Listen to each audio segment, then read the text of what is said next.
사도신경으로 신앙 고백하겠습니다. 나는 전능하신 아버지 하나님 천지의 창조주를 믿습니다.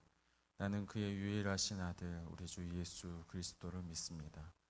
그는 성령으로 잉태되어 동정녀 마리에게서 나시고 본디오 빌라도에게 고난을 받아 십자가에 못 박혀 죽으시고 장사된 지 사흘 만에 죽은 자 가운데서 다시 살아나셨으며 하늘에 오르시어 전능하신 아버지 하나님 우편에 앉아 계시다가 거기로부터 살아있는 자와 죽은 자를 심판하러 오십니다. 나는 성령을 믿으며 거룩한 공교회와 성도의 교제와 죄를 용서받는 것과 몸의 부활과 영생을 믿습니다. 아멘. 오늘 우리에게 주신 하나님의 말씀 사무엘상 5장 1절에서 12절 말씀입니다. 사무엘상 5장 1절에서 12절 말씀 같이 함께 읽겠습니다. 블레셋 사람들이 하나님의 궤를 빼앗아 가지고 에베네셀에서부터 아스돗에 이르니라. 블레셋 사람들이 하나님의 궤를 가지고 다곤 신전에 들어가서 다곤 곁에 두었더니 아스돗 사람들이 이튿날 일찍이 일어나 본즉 다곤이 여호와의 궤 앞에서 엎드려져 그 얼굴이 땅에 닿았는지라. 그들이 다곤을 일으켜 다시 그 자리에 세웠더니 그 이튿날 아침에 그들이 일찍이 일어나 본즉 다곤이 여호와의 궤 앞에서 또다시 엎드려져 얼굴이 땅에 닿았고 그 머리와 두 손목은 끊어져 문지방에 있고 다곤의 몸뚱이만 남았더라. 그러므로 다곤의 제사장들이나 다곤의 신전에 들어가는 자는 오늘까지 아스돗에 있는 다곤의 문지방을 밟지 아니하더라. 여호와의 손이 아스돗 사람에게 엄중히 더하사 독한 종기의 재앙으로 아스돗과 그 지옥을 쳐서 망하게 하니 아스돗 사람들이 이를 보고 이르되 이스라엘 신의 궤를 우리와 함께 있지 못하게 할지라. 그의 손이 우리와 우리 신 다곤을 친다 하고 이에 사람을 보내어 블레셋 사람들의 모든 방백을 모으고 이르되 우리가 이스라엘의 신의 궤를 어찌하랴 하니 그들이 대답하되 이스라엘 신의 궤를 가드로 옮겨 가라 하므로 이스라엘 신의 궤를 옮겨 갔더니 그것을 옮겨간 후에 여호와의 손이 심히 큰 환난을 그 성읍에 더하사 성읍 사람들의 작은 자와 큰 자를 다 쳐서 독한 종기가 나게 하신지라. 이에 그들이 하나님의 궤를 에그론으로 보내니라.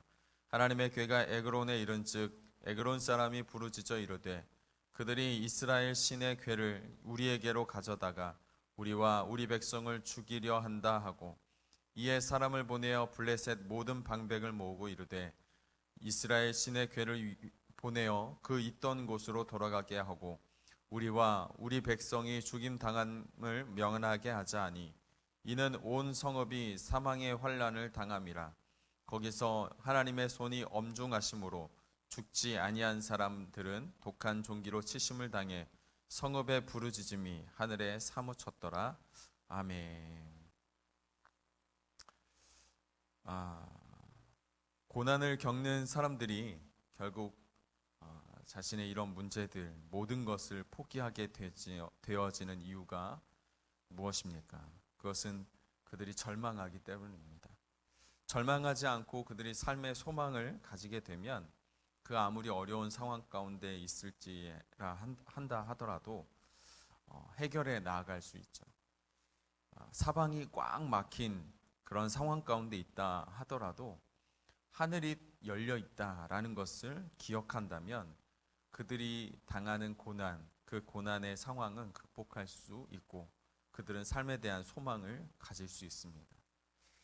오늘 말씀 가운데 나타나는 이스라엘의 삶을 이스라엘에 보면 큰 고난과 위기가 있었던 것을 우리는 지난 말씀을 통해서 보았습니다. 블레셋과 두 차례에 걸쳐서 전쟁을 했지만 완전히 다 대패하게 됐죠. 두 차례 전쟁으로 인해서 사상자가 34,000명 그렇게 되었다라고 말씀은 기록하는데 뿐만 아니라 제사장이었던 홈리와 비나스도 그 전시 상황에서 죽게 되었고 아버지인 엘리 제사장도 죽었고, 그러니까 제사장이었던 그들이 죽었다라고 이야기하는 것은 그 나라를 영적으로 지도하고 또 그들의 영적인 상황을 명확하게 이야기해 줄 수 있는 나침판과 같은 사람들이 없다라는 것입니다.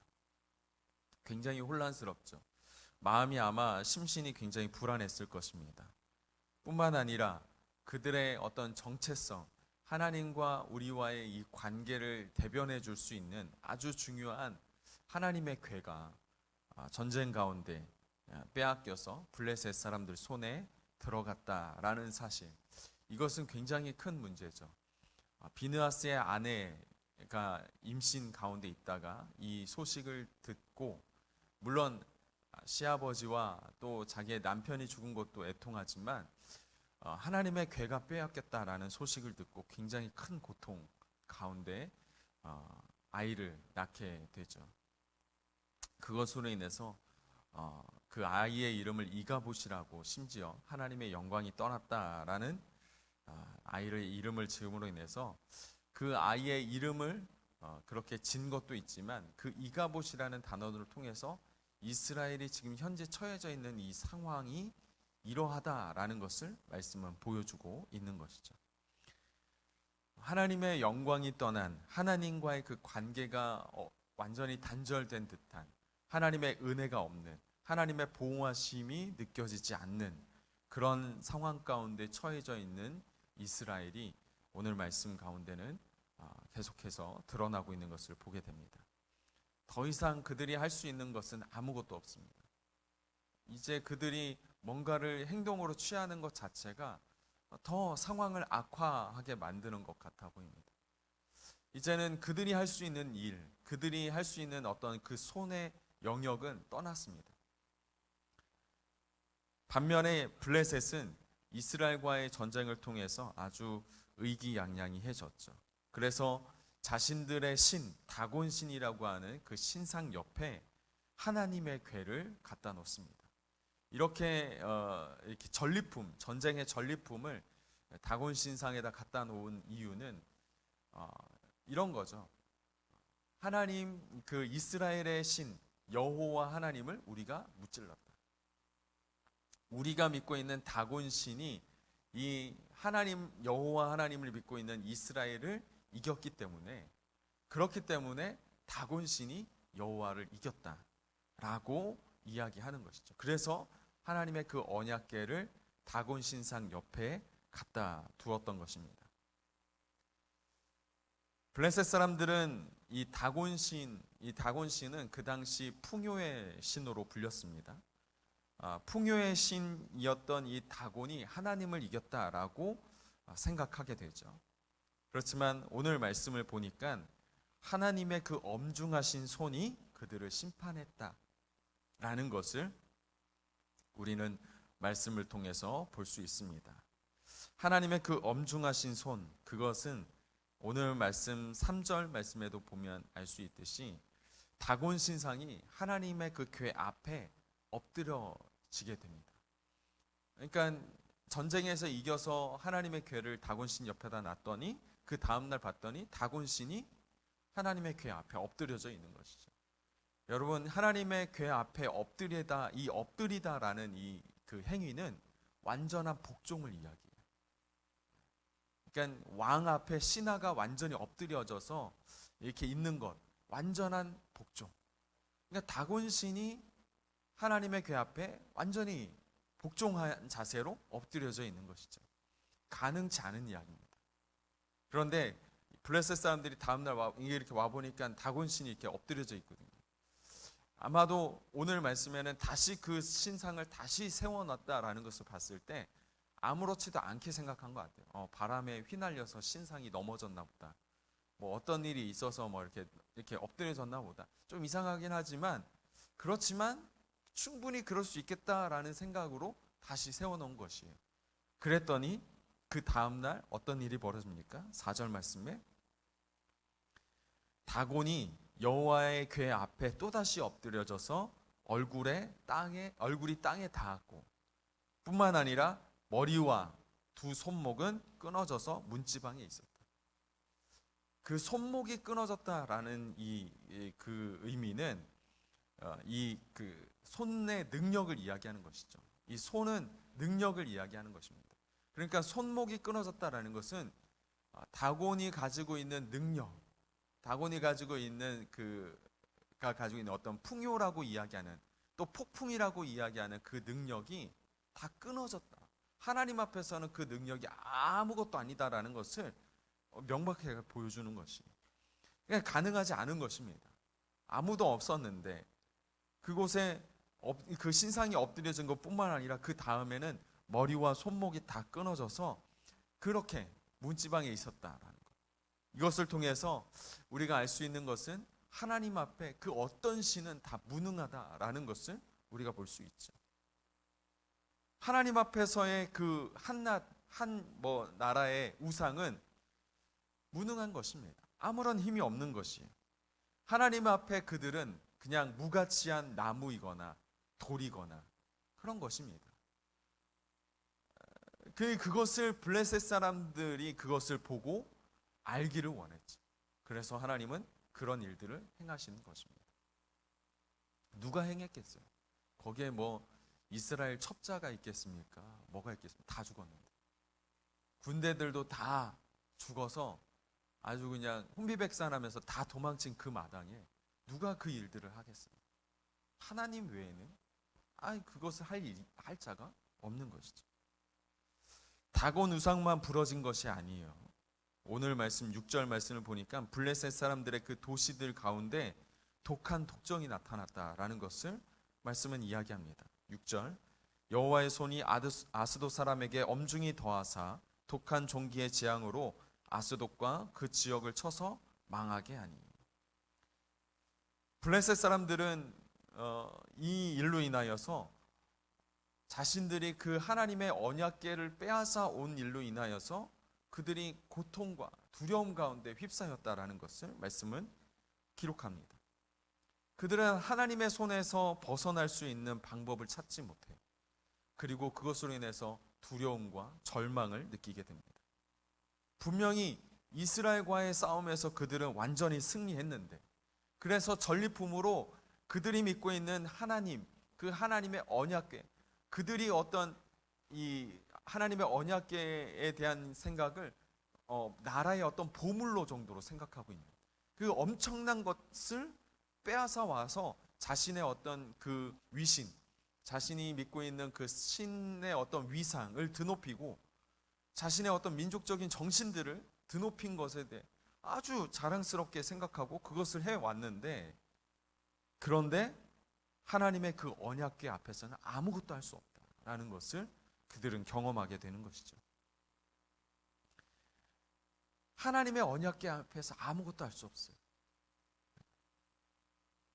블레셋의 다곤 신이나 또 블레셋 사람들이나 그들이 하나님의 언약궤 앞에서 아무것도 할 수 없는 이유가 무엇입니까?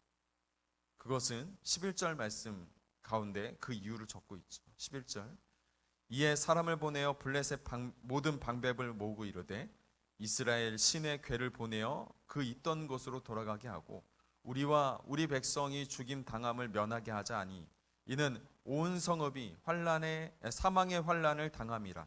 거기서 하나님의 손이 엄중하심으로. 여러분이 그들이 하나님의 그 언약궤 앞에서 아무것도 할 수 없었던 것은 하나님의 손이 엄중했기 때문인 줄 믿으시길 바랍니다.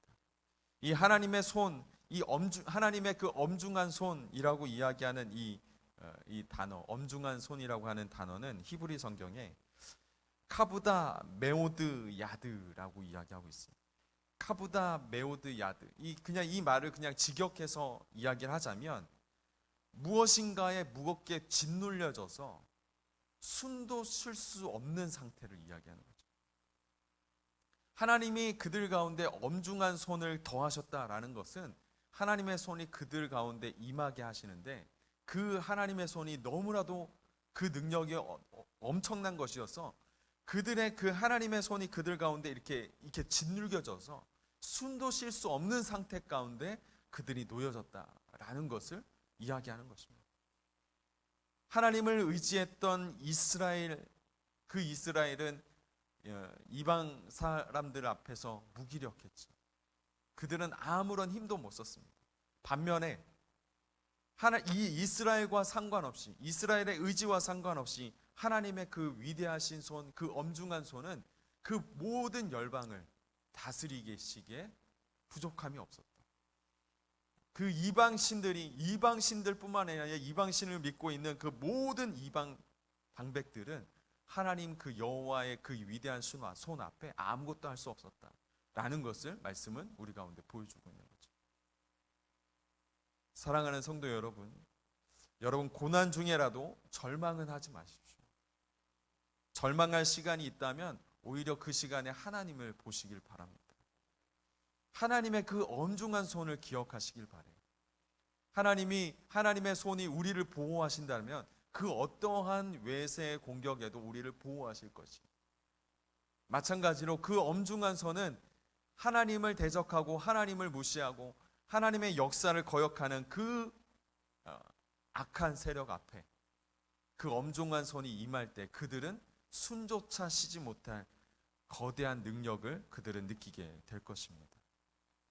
이스라엘 백성들을 대적한 이 블레셋 사람들이 그랬다라는 것을 우리가 볼 때 반드시 하나님께서는 우리의 상황을 역전시키시고 우리를 구원해 주실 줄 믿습니다. 그 엄중한 손, 하나님의 그 위대한 손을 기억하셔서 우리는 혹시나 패할 수 있어요. 우리는 혹시나 우리의 죄로 인해서 우리가 넘어질 수 있습니다. 하지만 하나님은 실패하시지 않습니다. 하나님은 모든 전쟁에서 승리하시는 분이십니다.